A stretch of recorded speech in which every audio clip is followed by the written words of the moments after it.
Hi, my name's Phil Craig. I'm a writer, a TV producer, a lover of stories, and a connoisseur of scandal. And I'm on a mission to bring you the most scandalous tales ever told. So thanks for joining me here at the Scandal Mongers Podcast. Well, hello, welcome back. It's the summer look. It's the summer t-shirt. Okay, this is a family legend. You need to see this. Let's go surfing. Yeah, let's go surfing. Let's go hang gliding. It's the summer. It's really hot in England. Oh my God.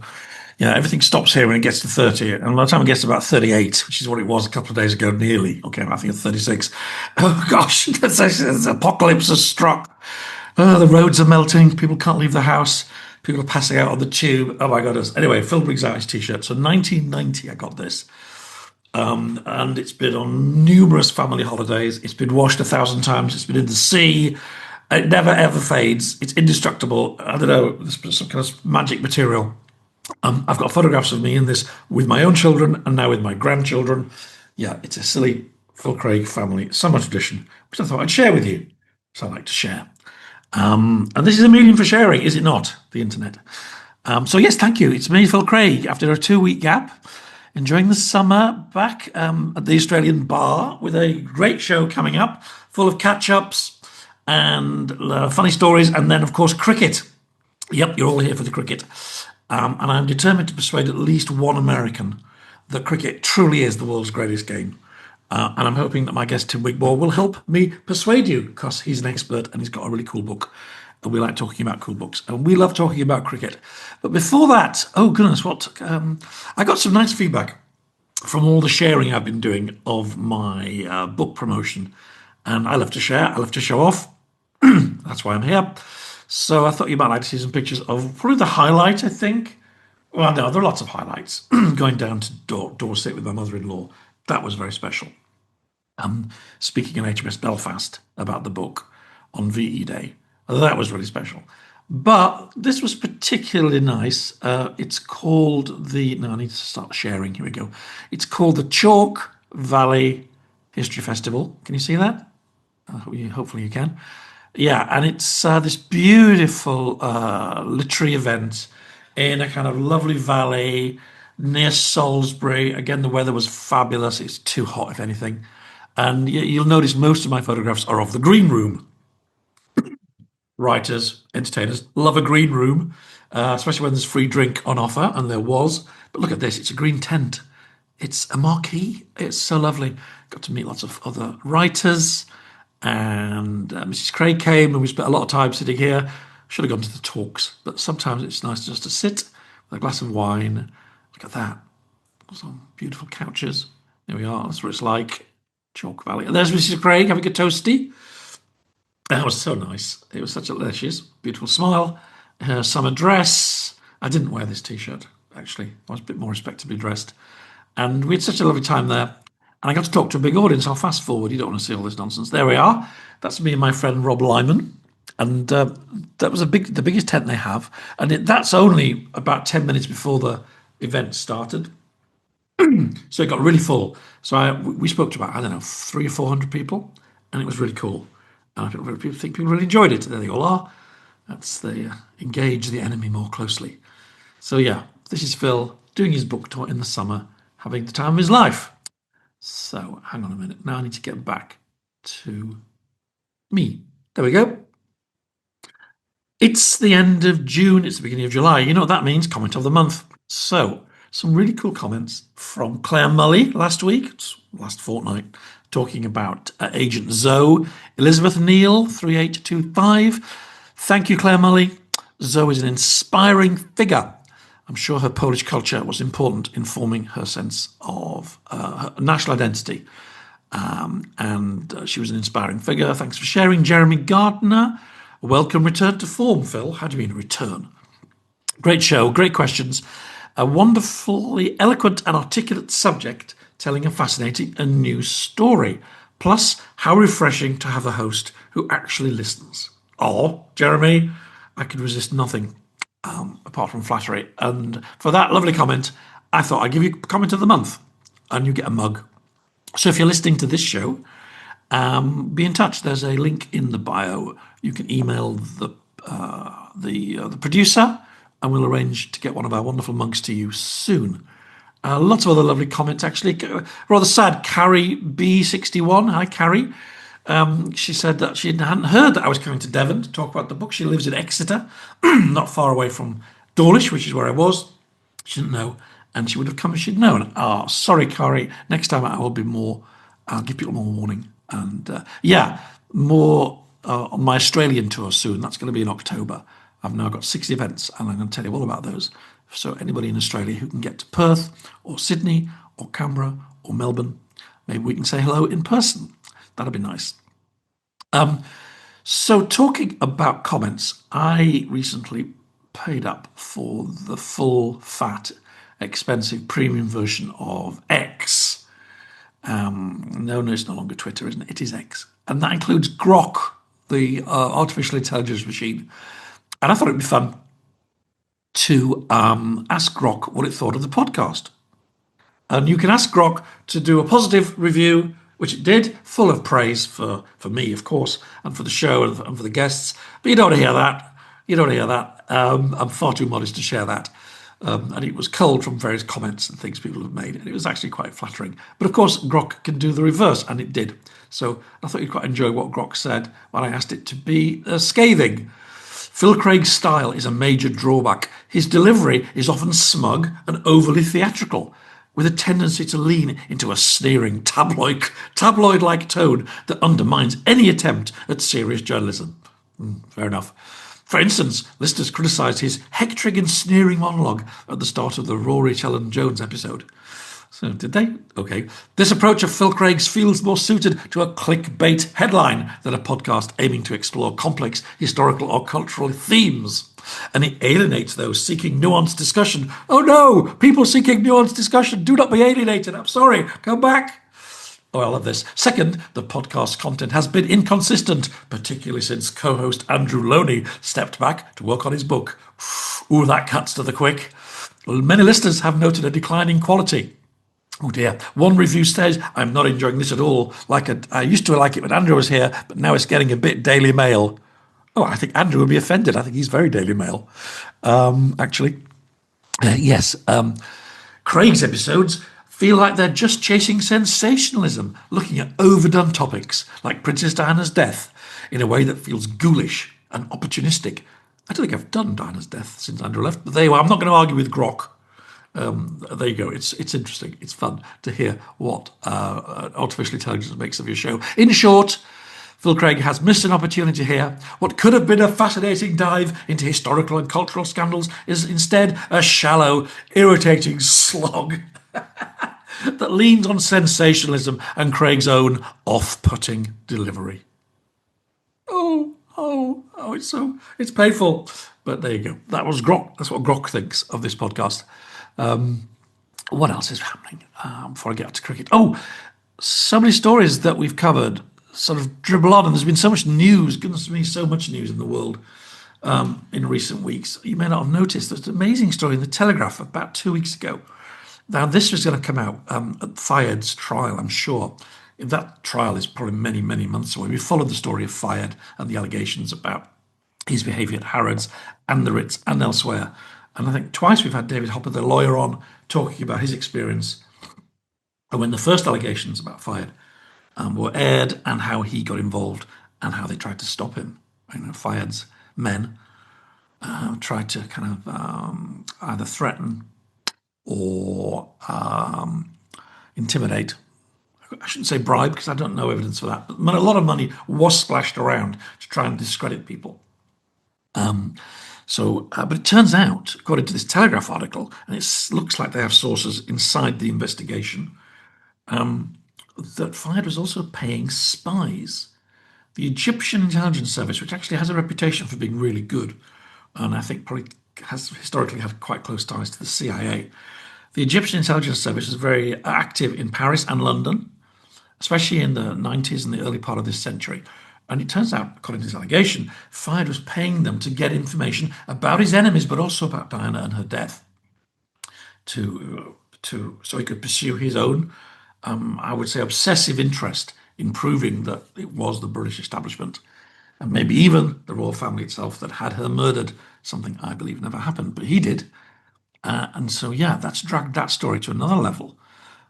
He had like proper spies on his payroll, and he was in and out of the embassy, or his men were doing all sorts of deals. Yeah, I mean, the full story of this man and the webs that he span all around the world for his business, his intelligence, and maybe also his sexual interests is fascinating. And we'll have much more on that. Anyway, cricket. Yeah, nothing quite builds pressure like a game of cricket, especially Test cricket.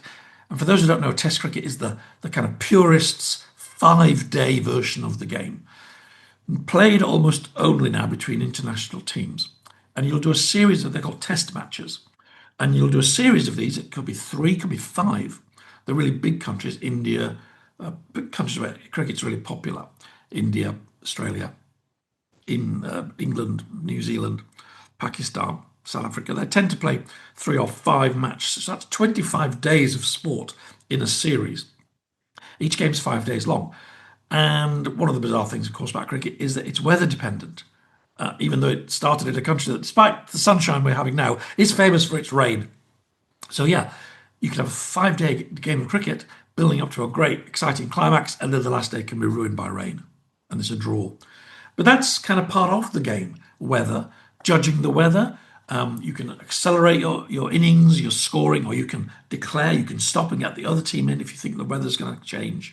The pitches themselves change because of the weather, it's humidity, the wear and tear on the pitch. The ball itself changes during the course of its use, and then you get another ball after 80 overs.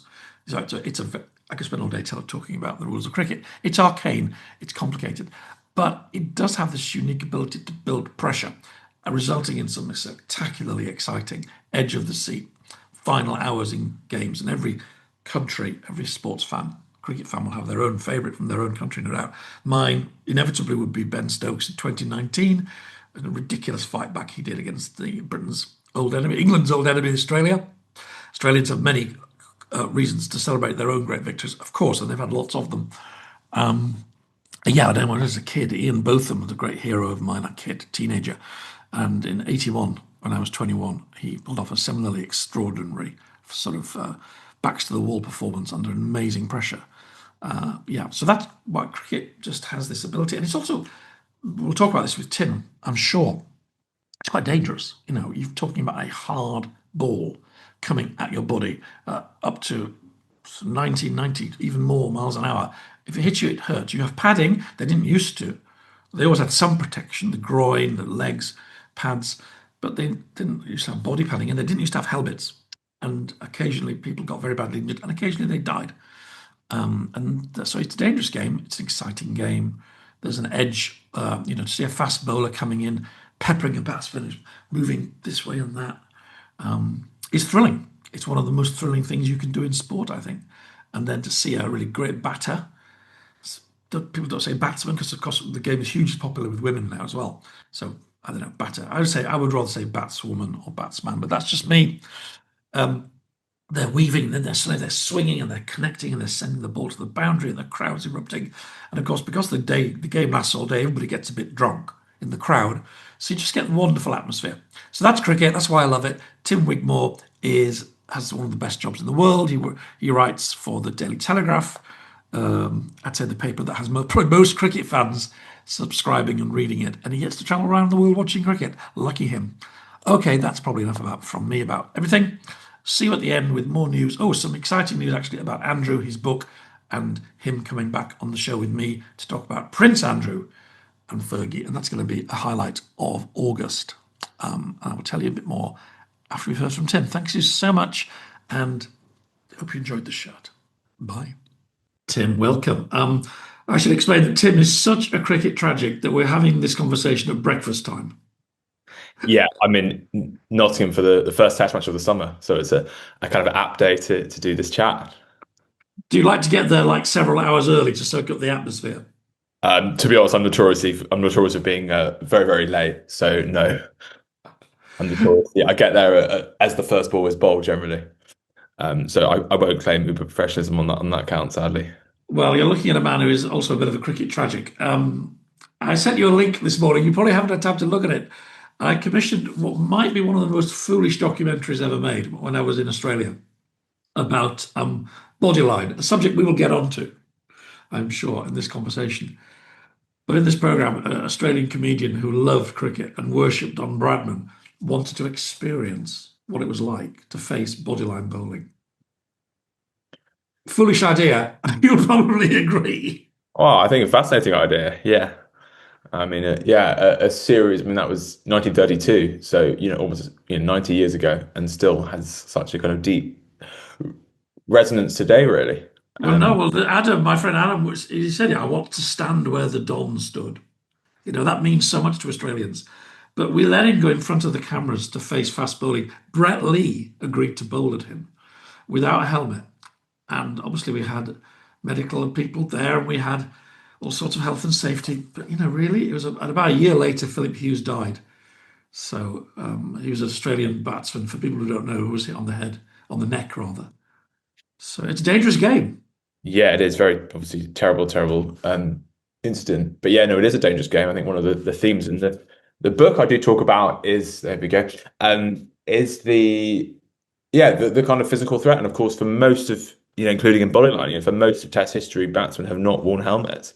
And so, that sense of the physical threat has been very, very present, in Test cricket. And it's part of the game, and it brings a kind of gladiatorial dimension to it when you have a great fast bowler against a fantastic batsman. And I suppose bodyline, the bowler was Harold Larwood from England, and Don Bradman from Australia, and so you have this kind of clash for the ages. And much of the most memorable passages in Test cricket do involve fast bowling. I think that's because it's one of those things that is clearly just such a sort of high level. Whereas with great spin bowling, it clearly, it's amazing and everything, but you don't have the physical threat. And it's actually like people, you got, how do you bowl that quickly? Let alone how do you face bowling that's as quick as that? Well, you've written a really interesting book, and actually, I think you've got such love for the game, which really comes through in every chapter, every page, really. And you're quite a bit younger than me. I mean, I grew up in the age of, my heroes were, Boycott and Edrich and Underwood and Cowdrey. What was your generation? What got you into cricket? So yeah, I'm a child of the 90s, early 2000s. I mean, 90s are famously not a great era for English cricket. Although as I show, actually a bit of revisionism, the 90s England have a better record as a whole than in the 1980s, which I don't think is just not something people think about the popular culture. So yeah, I was interested in sort of what are the myths that built up around, and so these myths sort of take on their own, the myths grow and grow. They become impossible to challenge and become accepted as fact. For us, actually, sometimes going back to what was actually happening in primary sources was a way of challenging those. No, but for me in the 90s, I guess, I mean, Graham Thorpe would certainly have been a big hero. And I suppose there was the England team, from 03 to 05, which, the great team that went on to win the Ashes. And you had, series of, Flintoff, Flintoff, Harmison, Simon Jones. Yes, Simon Jones was one of my favorites, actually, where he only sadly played 18 tests, I think. So but I was always very interested in cricket from a global context, and one of the big reasons for writing the book was there's a lot of great books on cricket history, but they tend to be from the point of view of a certain country. And I wanted to bring everything together and get a sense of how what's happening in one country affects what's happening in another, and the broader. It's really a book about, I guess, the players, the matches, and the politics that have shaped the game and its evolution since 1877, so almost 150 years now, which is remarkable. So, for many people who listen to this podcast, don't know much about cricket, and probably think it's some strange, eccentric game only played in England rather than the global mega game that it is. Why? I mean, you write about this, but I'd like you to say it in your own words. Why is it such a special, unique sport, do you think, to you? And especially played at the test match level?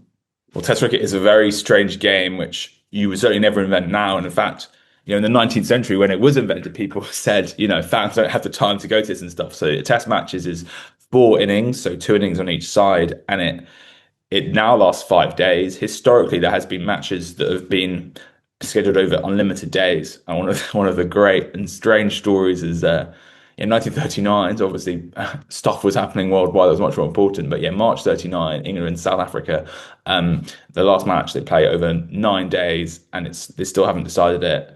And England have to leave to catch the boat home. So it was a draw or just abandoned? It was a draw. It was a draw. Yeah, because they ran out of time because of the boat schedule. Otherwise, it could have gone forever in theory.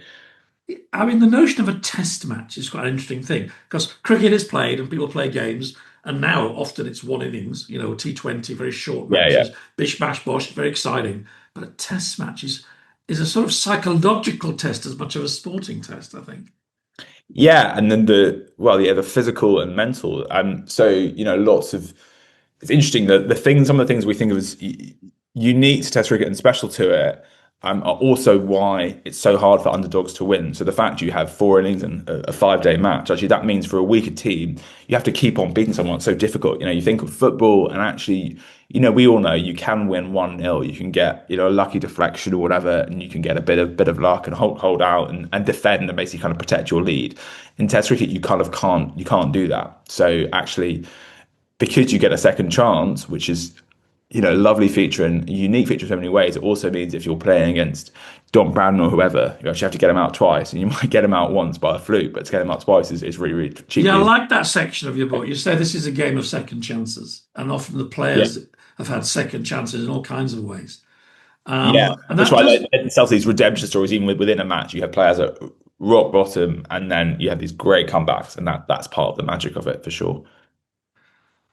you talk about the politics. I mean, at the very beginning, there was only really one test match, which was Yeah, England Australia, and it's still maybe one of the most important. But all the teams in the kind of what I guess you could say the English speaking world, or I guess the imperial world as it was, yeah. they aspired to be considered the equals of England and Australia. And it was quite a big deal when they managed to get to that level, wasn't it? Yeah, and to get to status was seen as a huge deal. So for West Indies, who were, an amalgamation of, different island nations in the area in the Caribbean, so Barbados, Jamaica, Trinidad, and so on.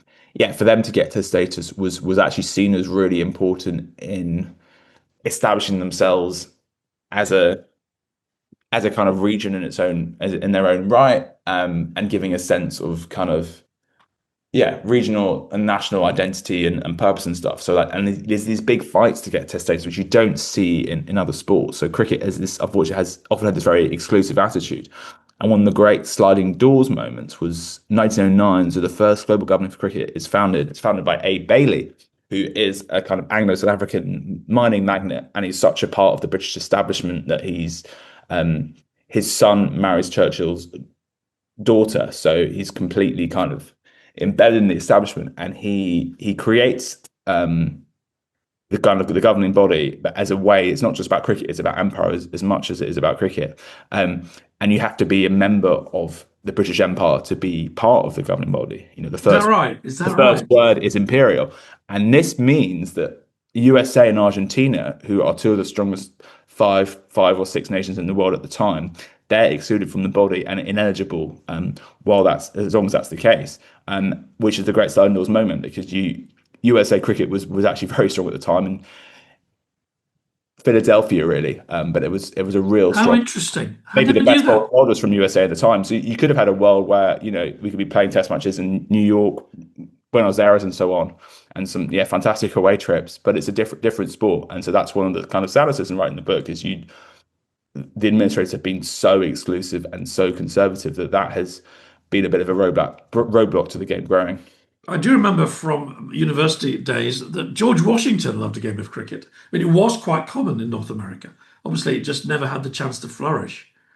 Well, Because it almost did have the chance to flourish, and it was deliberately it was actually kind of you know clamped down upon almost because the ICC said you guys can't play test matches, so it was suppressed. But actually, yeah. So until the Civil War, cricket was the most popular game in USA. Abraham Lincoln went to a game once, even. So is that right? Oh my yeah, goodness. yeah. So yeah, I do. Yeah, I enjoy exploring that aspect, and you realise how intertwined the politics is. big politics, not cricket politics, is in the game Well, itself. it's very much back. I mean, I traveled a lot in America, certainly around the turn of the century and the early part of this century, with filming and things. And you'd see lots of cricket, but it's almost always people wearing Pakistani or Indian or Sri Lankan replica shirts. There was immigrant communities that brought cricket. They sort of re-imported cricket into the heart of America. Yeah, that's right. It's had this sort of strange up and down history, and ultimately, yeah, compared to other sports, Administration cricket have prioritised being exclusive and having the sort of right people in inverted commas playing it over, giving everyone a chance really, which is a real shame. And of course, but politically, one of the biggest sliding doors moments is 1950. So when Nehru as Prime Minister of India, he has to make a decision, and there was a lot of debate about it at the time about whether India should be in the Commonwealth or should leave the Commonwealth. And at the time, you still had to be a member of the Commonwealth to be eligible to play in Test matches.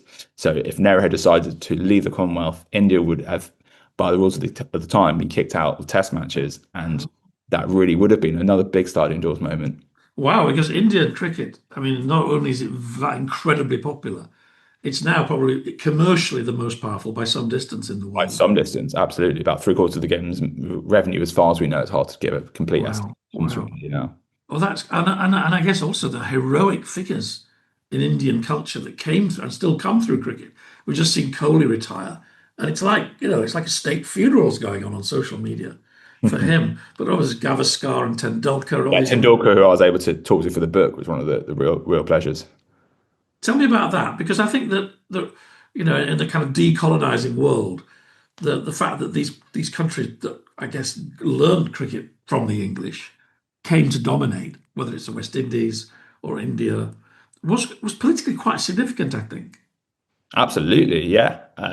You have these great test match victories, especially when teams win in England. Winning in England is always the thing. There's a great quote in the book. So West Indies win at Lord's in 1950 for the first time. Lord's obviously the kind of great cathedral of the game, that arch establishment place. And so West Indies win at Lord's 1950 for the first time.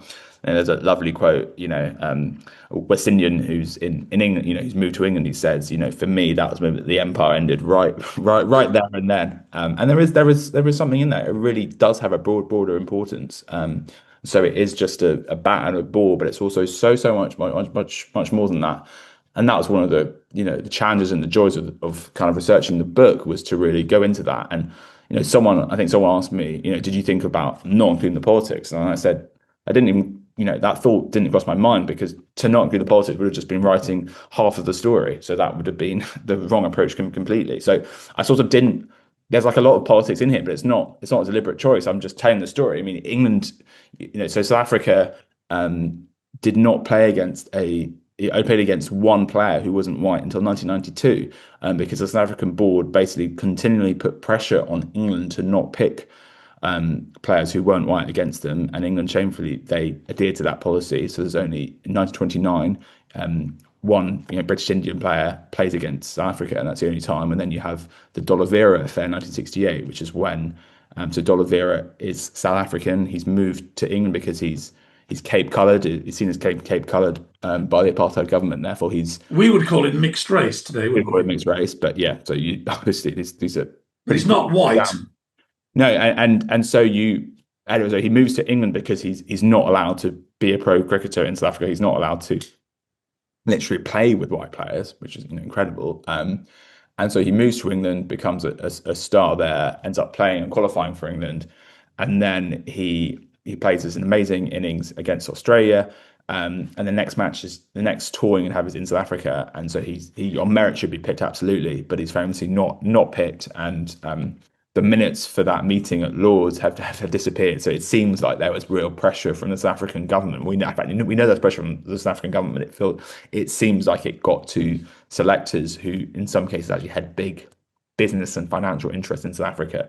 It seems like it got to them, and they decided to not pick him. But then then a playing player gets injured, and there's an outcry, and he's included in the squad. And then South Africa, kind of classic hypocrisy, they include England of bringing politics into sport.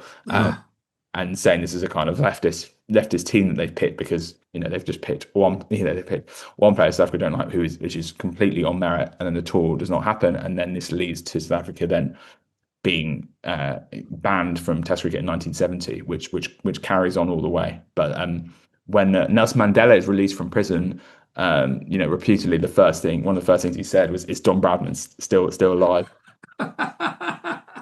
He was a big cricket fan, Mandela, wasn't he? Absolutely, yeah, and he certainly recognised the broader importance of sport in building the Rainbow Nation.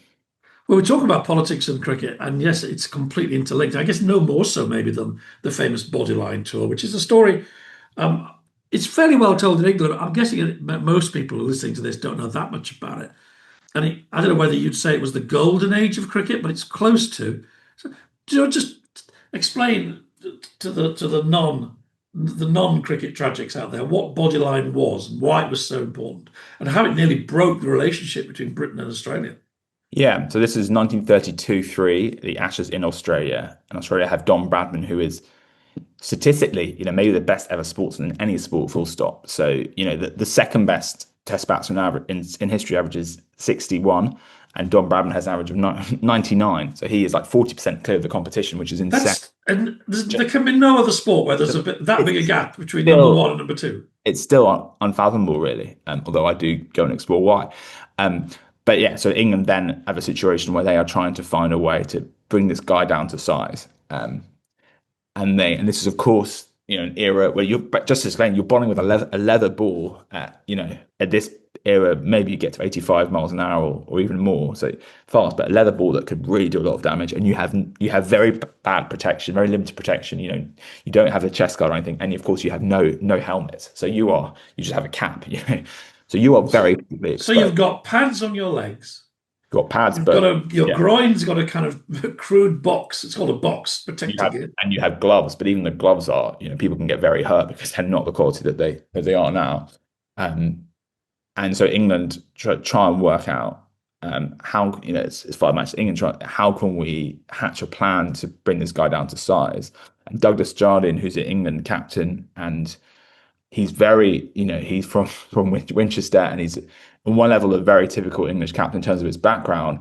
The other, he has a kind of ruthlessness which is un-English, certainly from his class at that time, and he doesn't actually care what people think at all. So he hatches this plan to basically bowl into Bradman's chest and head and have fielders on that side, which had never been done. So the idea is you defend yourself instinctively.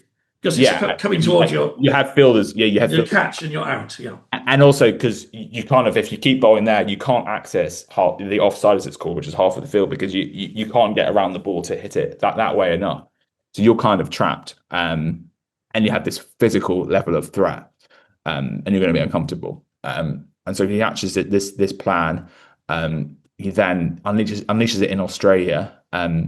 The main architect of that is Harold Larwood, who's a brilliant bowler, and he's kind of typically of the times, really, in terms of as a fast bowler for England. He's from the mines in Nottingham, which is where I am now, actually, but it's typically wearing. So there's this very interesting dynamic in English cricket, which actually kind of persists almost to this day. Where you have the batsmen tend to be very privileged backgrounds in many cases, as it were, at this time, and the bowlers actually are more meritocratic. They can come from anywhere, and so the kind of caricatures you get, these public school toffs from the south who are the batsmen, and these kind of these children of the mines, from traditionally from Nottinghamshire, Yorkshire, Lancashire, Durham, to be the fast bowlers, and you have almost a kind of officer class thing with the captain and the batsman, and so you have Jardine, and he enlists Larwood and others, but Larwood is the main architect because he's the fastest and best bowler England have, to unleash this plan in Australia. It works fantastically well on a cricket level. England 4-1. They'd lost and they'd been thrashed 4-1 in England the previous series. So this is a remarkable victory. Bradman averages 56, which is still very, very good, but considering he averaged 99 before, it basically halves him. And it caused an absolute public outcry. So England hit a series of Australian players. There's Australian players who were hit just above the heart and collapse on the field. There was genuinely, possibly sort of 1 in 4 chance of someone had actually been killed. Like it is, because it's that hostile. And it caused an absolute outcry in Australia. When Harold Law would go to the theatre, he overhears an 8-year-old girl going to her mum and saying, "Why, mummy? He doesn't look like a murderer." So you get all these, you get the kind of visceral anger of Australians. You get these, these telegrams when there's talk of abandoning the tour and stuff, and um, England or the MCC, who are the kind of the club at Lords, Marylebone Cricket Club, who run the game and they run the tours. They are at one point they kind of imply, they infer that they're being accused by the Australian Board of unsportsmanlike behaviour, which to them is the gravest possible accusation that can ever be made. So it causes a complete, diplomatically, a complete nightmare. It can get through the tour, but then the establishment then in England, they realise the controversy that's been created, and they're looking for scapegoats in a very English way. And actually, Harold Larwood, who has been, the player of the series, performed unbelievably well.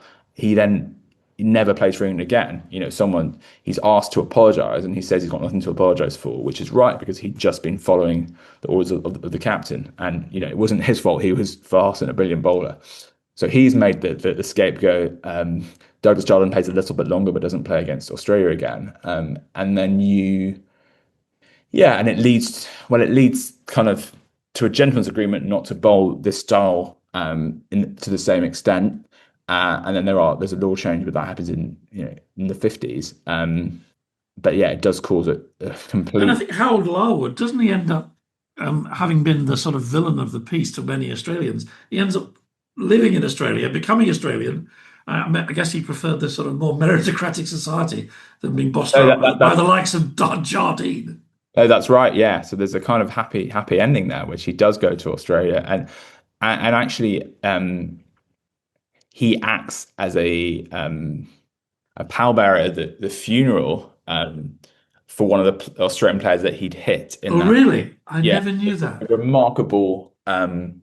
The synergy, which shows there was, from the Australian players, it was not, they weren't blaming Larwood, but the whole tactics, and there's all these sorts of leaks in terms of, it's leaked to the press by, senior Australian player who we still don't know who he is. Apparently, it might have been Bradman himself. There's two teams playing cricket. There's only one team out there who's playing cricket. The other is not playing by the rules, basically. So, it does. Yeah, and I guess because to Australia, the thing it exposes, that they would say exposes, is the hypocrisy of England and the sort of sanctimonious of England, and the fact that the laws of the game and the rules and the unwritten rules, they're kind of there for England when it suits them. Otherwise, England can ignore them. And I think that's what Australians so hate about it. Plus, they are literally, physically endangering their players. So it speaks to so many different aspects of cricket, and you still get documentaries that will out fairly, new books on Bodyline and stuff, because it's such a, it's just such an emotive thing. I guess the era when hostile fast bowling really dominates the agenda would be the great West Indian teams of the 70s, 80s, 90s. But by this point, people are getting more protection, although maybe that just encourages the bowlers to take more risks. I don't know. That's quite a fearsome era too, because they're going really fast now, aren't they? Well, yeah. So this is, one of the big things to talk about in the book is every time you have a kind of leap forward in fast bowling, this causes it's A, very effective, and B, it causes a huge amount of controversy and drama. So you have Australia in the 20s are the first to have two actual fast bowlers at the same time. You then have Bodyline. You then have, as you said, the West Indies, who basically before you'd have one or two fast bowlers, maybe two, and when you take that to four, like genuinely fast bowlers, 85 miles an hour plus. And it's relentless, and it's so difficult to face. These guys are incredibly skilled, great stamina, and they give you nothing to hit. And at the start of that era, batsmen did not have helmets, but actually it's the threat of West Indies that brings forward the advances in helmet technology. So then there's Breakaway League, which is World Series Cricket, which is like a private league founded by Kerry Packer, who's a media mogul in Australia because he wants the TV rights and he doesn't get them. Anyway, he then enlists, he signs all these great, Australian players, great West Indies players, and Ian Chappell, who was the former Australian captain, a batsman, he told me, he'd never worn a helmet in his life and he didn't want to wear a helmet. But he had a kind of a row with Packer when Packer basically says, I couldn't care less if you get hit, you get hurt. I couldn't care less, but I will not be paying you for 3 months to lie on a hospital bed after you've been hit. So you have to wear a helmet. And then again, this kind of shouting match, and eventually with a lot of expletives thrown in, Chappell does agree to wear a helmet. How funny. Those guys, I mean, I guess all sporting heroes looking back seem larger than life, but I guess we're living through a similar age now, certainly in English cricket. I mean, you talk in your book about how cricket can build pressure and deliver the most spectacular endings, which I think may be unique in any game. And we have to talk about Ben Stokes 2019. I mean, that must be the annus mirabilis, certainly of this century for English cricket. Were you there for that game? I was lucky enough to be there for that game, yeah. It was, and obviously I mean, that was the classic redemption story because England were up for 67, right, on the second morning, and it was Oh, they were dead and buried, yeah. it was gallows humor. It was, the Ashes were gone, and then you have this kind of comeback from the dead, which does show, I said the second chance, and that really does show So that. people who don't know, England were in all sorts of trouble. Australia were winning. Ben Stokes is not yet the captain, is he? He's just a really great Yeah, yeah. batsman. But he's England are in all sorts of trouble, and there's only one man left in. In other words, he's probably the worst batter in the team. He comes in last, Yeah. and you have to kind of survive.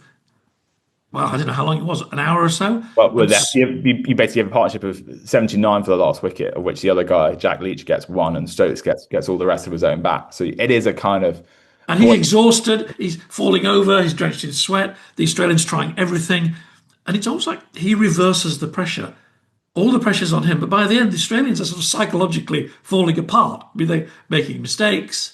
They don't know what to do. It's just the most remarkable sort of display of dominance I think I've ever seen in Yeah, sport. no, it was incredible, and you have the whole, and again you have how the history kind of builds to that because that game was in Headingley in Leeds, in 1981, with Ian Botham, England had a similar kind of comeback from the absolute dead. So there's a sense of history at least rhyming, which is amazing, and I think that's part of definitely talking to the players.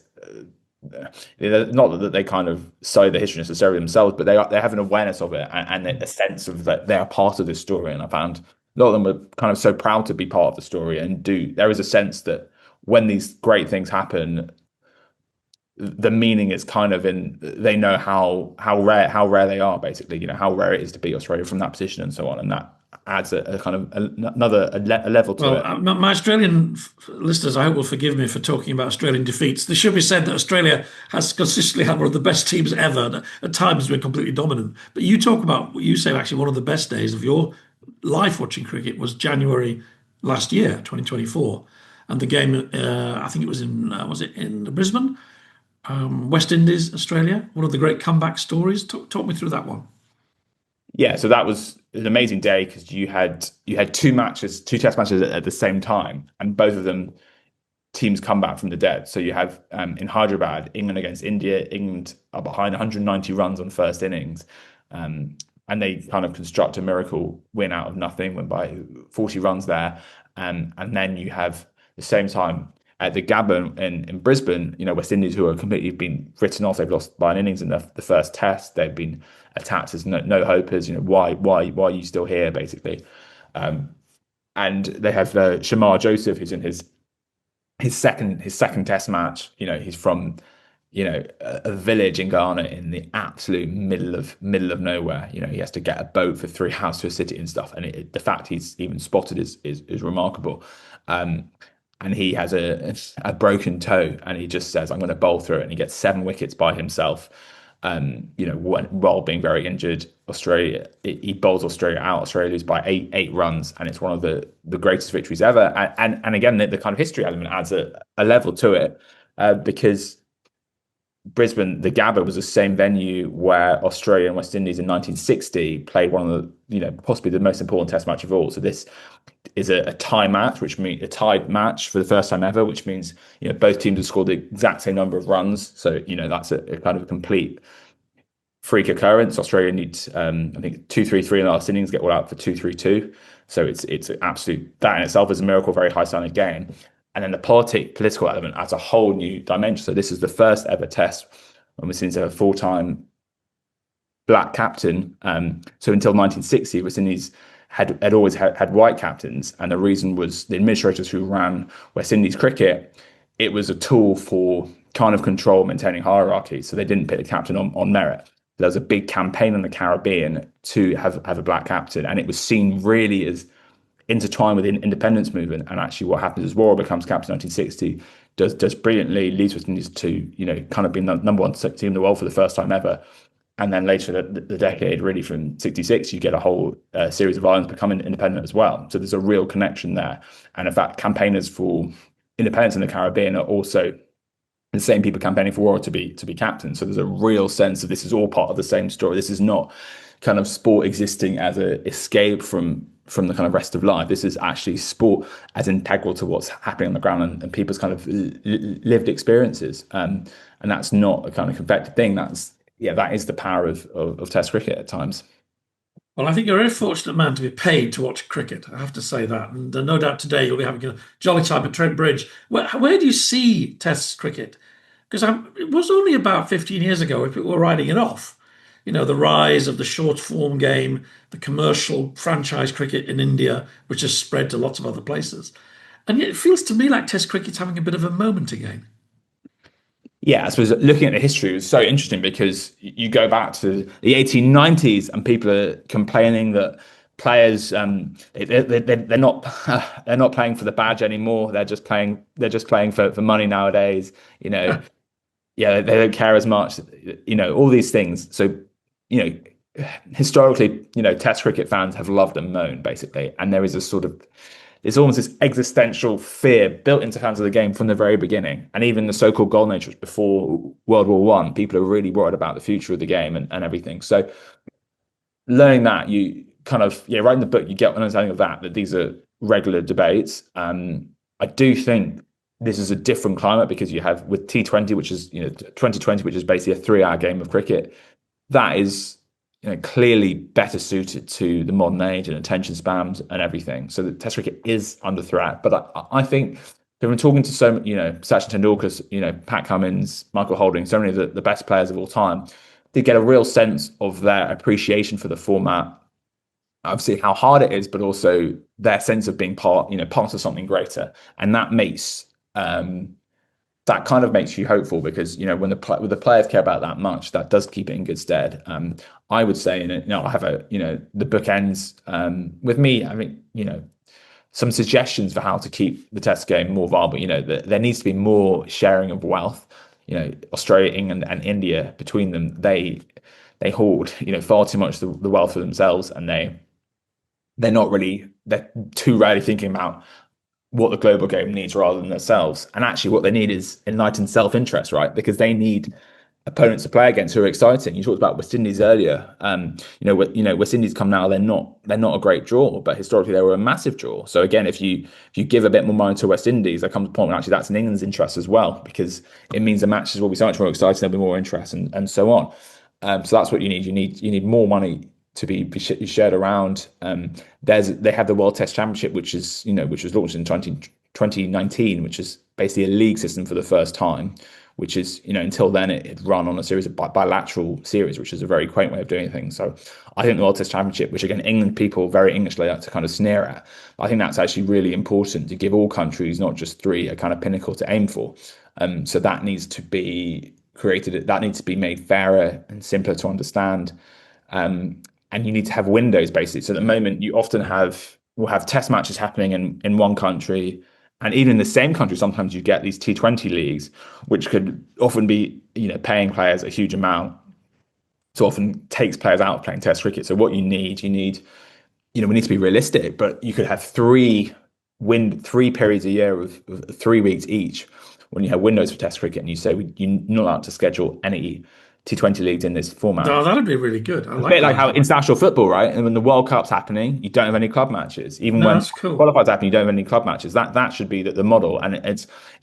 I think the future probably is a little bit less is more. So maybe you only have, 9 weeks a year of full test. I know you need to go and put your whites on and get ready for the day.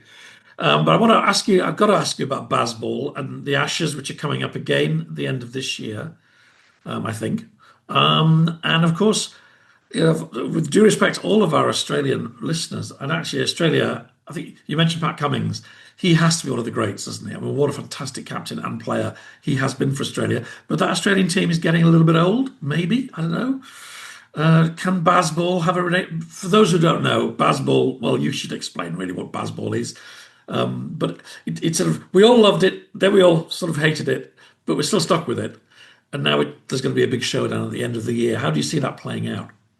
Yeah, I mean, as I say in the book, the Australia throughout history are comfortably the best side. They win, 1.75 tests for everyone they lose over history. The next best is 1.25. So Australia are actually pretty comfortably the best. There's no such thing as a bad Australian team, as much as England fans would hope there is. I would say, yeah, there were concerns about Australia getting a little older with their bowling attack. I still think Australia are quite solid favourites. And you just look at actually, since 2011, they played 15 Ashes tests in Australia. It's been 13-0 to Australia. So there's a huge amount of history. 13-0. Oh, God. Yeah. So, I think England. Don't get your hopes up, Phil.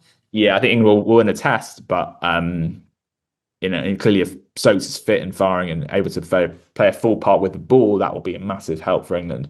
The Australian pundits, and I do know a few, the last Ashes in England, Baseball was at its peak.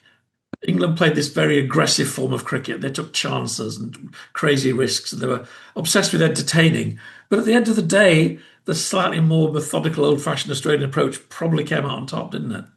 Well, it was a draw. It was a fantastic draw. Yeah. We would say they were lucky with the weather, but we wouldn't we? Yeah. But they would actually point out that Australia always come here and win matches. England don't go to Australia and win matches. So that is a big difference. It is true. They are very good. Damn them. No, I mean, I wouldn't say you enjoy it. No sports fan enjoys losing a game and their team losing. And I sit here as a Manchester United football fan, so I've had lots of experience of that recently, including last night. Oh God! But I think in terms of cricket, there are a lot of people who look back fondly at games their team loses, including players. To be part of, say, the Stokes test in 2019, those Australian cricketers will be literally dining out on that story for the rest of their careers. Yeah, I think right, but you did get a real sense of obviously these guys are so competitive. They love the game. There's a real kind of mutual respect, and I think, and a kind of fraternal attitude amongst different teams, and you get amazing friendships formed. Ian Chappell said, his friendship with Gary Sobers, the great West Indies player, transformed his career and his life. Yeah, you get a lot of those, and I think part of that is because if you're playing a series, you'll be playing potentially 5 matches of 5 days each against each other. So each is basically, a week or 10 days in terms of with the prep as well. So that's, potentially 40, 50 days within a, 2 or 3 month window. So you're spending a huge amount of time with these guys. And in some cases, you probably hate them. But in most cases, you get this amazing warmth and respect and friendships are formed. So I think so for all the competitors on the field, I think there is often these guys are playing and losing against their friends. So it probably is a little different to what you might get in football often, which is more tribal, and even with fans actually as well. It's very interesting. We've never had a home and away fans in Test cricket. You just go in and fans, and part of the kind of charm of going as a punter is you might. Yeah, there's never been segregation. I mean, there's sometimes Aussies next to you, and you can get a bit rowdy. You barrack them, but that's kind of part of the fun. And so that there is that sense. All right. Well, if I'm allowed one more question for you, before you go and join the Barmy Army, I want to just I've got to mention. Sorry, I'm obsessed with Australia. The Sandpaper Gate, the scandal that because it is called Scandal Mongers, that really shook Australian cricket. I thought that'd be your first question. Well, all my Australian friends, of course, I was actually out there at the time, were like, "Oh, you're so hypocritical." Everybody's been. This was basically a story about interfering with the ball, which people have done over the years. But there are rules about what you can and can't do to the ball because it affects how it moves. And they were caught. The Australians were caught red-handed. And various people had their careers, interrupted or in one case ended really by it. But all my Aussie mates were saying, well, everybody does it. We've just been caught. I mean, what was your take on that? Yeah, I thought Australia was treated fairly harshly. I think there was actually a bit of a weird thing where there was not much happening in the world of news, and yeah, God, we'd love to go back to that era now. So there was almost a vacuum which this story filled into. So yeah, what they did, they were applying sandpaper to the ball, which is completely illegal and fairly outrageous. But the thing to remember is that before there'd been several players against Australia who'd been caught applying saliva from the sweets to the ball, which is also illegal. They would get like a fine, slap on the wrist basically, and it wasn't seen as that big a deal. And Australia, of course, their players get the full ban, which can be applied at the time, which is a single match for the ICC, the Global Cricket Council. And then because of this sort of kangaroo court, the Australian board said this is not enough, and it ended up imposing a year-long ban on players. So yeah, what they did was really, really stupid, and don't have too much sympathy. But I think they were quite unfortunate as well, to be honest. And yeah, I think the sort of dirty secret was every team was tampering in some degree. I've actually just written articles showing how the amount of swing that teams generate has declined over time, and I think one of the reasons is basically They're not cheating anymore, or yeah, less it's often. not an Australian thing. This is a kind of a worldwide thing because there's so much more vigilance against it. So yeah, Great. Australia was stupid, but I do have some Well, sympathy. let's end on a note of sympathy for our Australian friends. Although I still hope we thrash them at the next Ashes. Thank you so much for your lovely book and for your love for the game. It's great to have people coming through of your age and younger really loving this wonderful game. So you've done us all a great service, Tim. Thank you so much. Thanks so much. Yeah, it was 5 years in the making. So yeah, very exciting to have it out. All right, I recommend it thoroughly to sporting fans and non-sporting fans because it's full of great history too. All the best, mate. Thanks for coming on. Thanks so much, Phil. Cheers. Well, there you go. Didn't he look young? I mean, I don't know, he's probably 30 or something. Everybody looks young when you get the wrong side of 65. But I enjoyed that conversation and his book. It's full of great anecdotes about cricket. And yeah, it's a terrific way to learn more about this great game and its more dramatic moments and big characters. And he's had lots and lots of those. So I recommend it to you. Yeah, so I'm back at the end of that, still in my t-shirt. I think I ended up being buried in this. It's a bit morbid, isn't it? But I've had it, it's a part of my life, my family life. And then in centuries, many centuries ahead, it'll never, ever deteriorate. So I'll just be a pile of dust and this thing will be here. And future archaeologists will say, yes, in this time, Earth was populated by people with very, very bad tasting clothes. But we'll see. Let's not talk about that anymore, Phil. I do not want to tempt fate. So I mentioned Andrew. Yes, Andrew has confirmed. I can't tell you the publication date of his book because that's a secret. And no doubt he'll have all sorts of bits of it in various newspapers around the world because I think there'll be global interest in Andrew's book. Andrew's book, for Andrew Loney, my old ex-podcast host, has got a big project. He's been working on it for 2 or 3 years now on Prince Andrew and Fergie. He's promising lots of revelations, especially about money.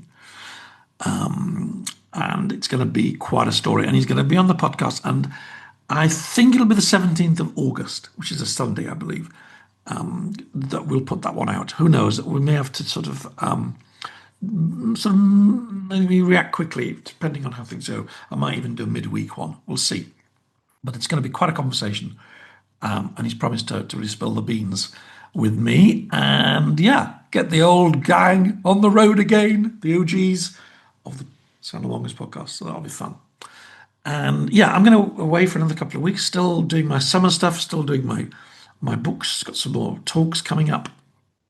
Actually, I don't know whether I'm going to go, but I've been invited to India, which is there's a lot in the book about India.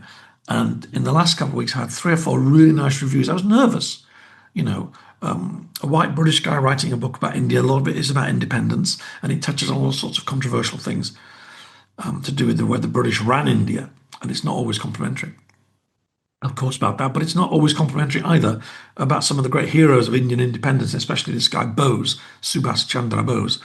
So I was a bit nervous about how it would be received, but I had 4 really positive reviews in the big the mainstream Indian newspapers, which has been really pleasing. And I've been invited to go to New Delhi in November to do a speech, which I don't know. There's a question about the airfare. They'll put me up, but I may have to pay my own airfare. I don't know. I probably will, because the idea of going is thrilling. But we'll have to see. We'll have to see how we get on in Australia, which will be in October. So yeah, this book thing rumbles on. I'll be back in 2 weeks. Battle of Britain. Yep, more World War II, but a really interesting angle. A great, great friend and writer who's done a book on the German perspective, primarily on the German Luftwaffe perspective on this iconic story of the Second World War, one that I've written about, of course, and made shows about. So we're going to have a really good old chat about that.